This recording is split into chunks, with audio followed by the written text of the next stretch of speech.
MLC Rajendra ಹತ್ಯೆಗೆ ಪ್ರಭಾವಿ ನಾಯಕನ ಸಂಚು ಪ್ರಕರಣಕ್ಕೆ ಸಂಬಂಧಪಟ್ಟಂತೆ ಆ ಮಹಾನಾಯಕನನ್ನ ನಾವೆಲ್ಲಿ ಹುಡುಕೋದು ಹೇಳಿ ಅಂತ ಸತೀಶ್ ಜಾರಕಿಹೊಳಿ ಹೇಳಿಕೆ ಕೊಟ್ಟಿದ್ದಾರೆ.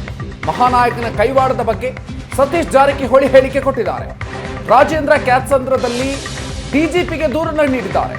ಪೊಲೀಸರೇ ತನಿಖೆ ಮಾಡಿ ಮಹಾನಾಯಕನ ಬಗ್ಗೆ ಹೇಳಬೇಕು, ಯಾರ ಮೇಲೂ ಕೂಡ ಆರೋಪ ಮಾಡೋದಕ್ಕೆ ಅಧಿಕಾರ ಇಲ್ಲ ಅಂತ ಸತೀಶ್ ಜಾರಕಿಹೊಳಿ ಅವರು ಈ ಪ್ರಕರಣಕ್ಕೆ ಸಂಬಂಧಪಟ್ಟಂತೆ ಹೇಳಿಕೆ ಕೊಟ್ಟಿದ್ದಾರೆ.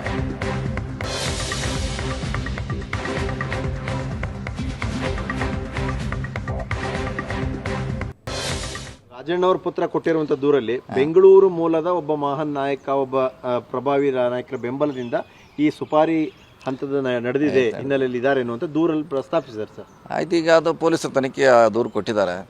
ಅಲ್ಲೆಲ್ಲೋ ಕ್ಯಾತ್ಸಂದ್ರದಲ್ಲಿ ತುಮಕೂರಲ್ಲಿ ದೂರು ದಾಖಲಾಗಿದೆ. ಸೊ ಪೊಲೀಸರೇ ಮಾಡಲಿ, ತನಿಖೆ ಮಾಡಲಿ. ಯಾಕಂದ್ರೆ ಅಂತಿಮವಾಗಿ ಹೇಳಬೇಕಾದ ಅವರು, ನಾವಲ್ಲ. ಅವ್ರು ತನಿಖೆ ಮಾಡಲಿ, ಯಾಕೆ ಅವರೇ ಹೇಳಬೇಕಾದ, ನಾವು ಹೇಳಲಿಕ್ಕೆ ಆಗೋಲ್ಲ. ಯಾರ ಮಗ ಆರೋಪ ಮಾಡ್ಲಿಕ್ಕೆ ನಮಗೆ ಅಧಿಕಾರ ಕೂಡ ಇಲ್ಲ. ಯಾಕಂದ್ರೆ ಪ್ರಭಾವಿ ನಾಯಕ, ಮಹಾನ್ ನಾಯಕ ಹಿಂದೆನೋ ಪ್ರತಿ ಹಂತದಲ್ಲೂ ಅವೇ ಬರ್ತವೆ. ಯಾಕೆ ಸರ್? ಅವ್ರು ಯಾರು? ಇನ್ನಾದ್ರೂ ಪೊಲೀಸರೇ ಕಂಡುಹಿಡಿಬೇಕಲ್ಲ. ಈಗ ನಾವೇ ಇನ್ವೆಸ್ಟಿಗೇಷನ್ ಏಜೆನ್ಸಿನೂ ಅಲ್ಲ. ಸೊ ಅದನ್ನು ಅವರೇ ಮಾಡಬೇಕು. ವೇಟ್ ಮಾಡೋಣ. ಈಗ ಕಾರಣ ಅಂದರೆ ಸಿಡಿ ಬಂದರೆ ಮಹಾನಾಯಕ, ಹನಿ ಟ್ರ್ಯಾಪ್ ಆದರೆ ಮಹಾನಾಯಕ, ಕಾಲೇಜ್ ಸುಪಾರಿ ಆದರೆ ಮಹಾನಾಯಕ. ಯಾರು ಸರ್ ಅವ್ರು? ಹಂಗಾದ್ರೆ ಇಲ್ಲ ನಾವೆಲ್ಲಿ ನಾವೆಲ್ಲಿ ಹುಡುಕೋದು? ಇವ್ರಿಗೆ ಹುಡುಕ್ಲಿಕ್ಕೆ ಟೈಮ್ ಬೇಕಾಗ್ತೈತೆ. ಪೊಲೀಸರು ಹುಡುಕ್ಲಿ. ನಿಮ್ಮ ಪೊಲಿಟಿಕಲ್ ನಾಲೆಡ್ಜಲ್ಲಿ ಏನಾದ್ರು ಗೊತ್ತಾ ಸರ್ ಆ ಥರದವ್ರು ಯಾರು ಇದ್ದಾರೆ ರಾಜ್ಯದಲ್ಲಿ? ಸುಮಾರು ಇದ್ದಾರೆ, ದೇಶದಲ್ಲಿ ಸುಮಾರು ಇದ್ದೇ ಇರ್ತಾರೆ. ಮತ್ತು ಆದದ ಘಟನೆಗಳು ಕೂಡ ಇದೆ. ಬೇರೆ ರಾಜ್ಯಗಳೆಲ್ಲ ಆಗಿದೆ, ನಮ್ಮ ರಾಜ್ಯಗಳಲ್ಲಿ ಆಗಿದೆ, ಸುಮಾರು ಕಡೆ ಆಗಿದ್ದು ಉದಾಹರಣೆಗಳಿದೆ. ಸೊ ಇವರೇ ಅವರೇ ಅಂತ ಹೇಳಲಿಕ್ಕೆ ಆಗೋಲ್ಲ. ಸೊ ಪೊಲೀಸ್ ಇನ್ವೆಸ್ಟಿಗೇಷನ್ ಮಾಡ್ತಾರೆ, ಮಾಡಲಿ, ಕಾದು ನೋಡೋಣ.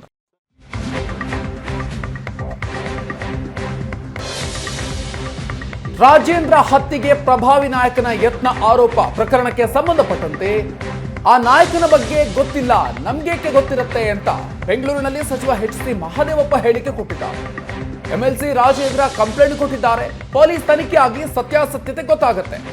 ಪ್ರಭಾವಿ ಯಾರು ಅಂತ ನಾನು ಹೇಗೆ ಹೇಳಕ್ಕಾಗತ್ತೆ ಅಂತ ಅವರು ರಿಯಾಕ್ಷನ್ ಕೊಟ್ಟಿದ್ದಾರೆ.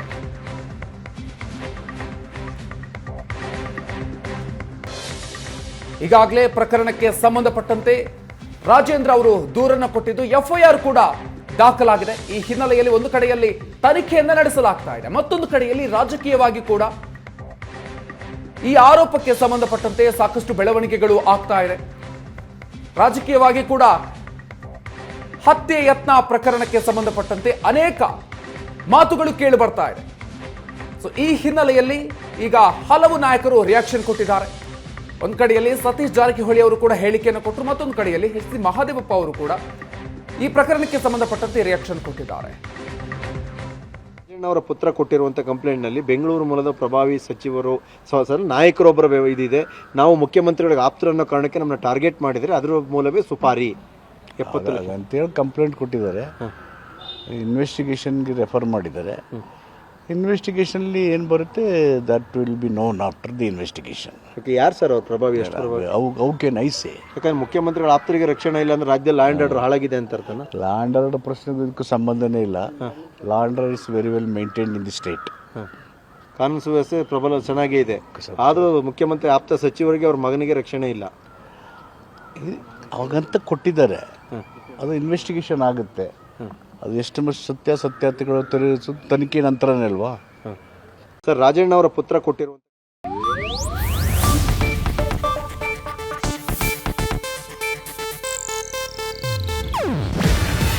ಇದು ಏಷ್ಯಾನೆಟ್ ನ್ಯೂಸ್ ನೆಟ್ವರ್ಕ್ ಪ್ರಸ್ತುತಿ.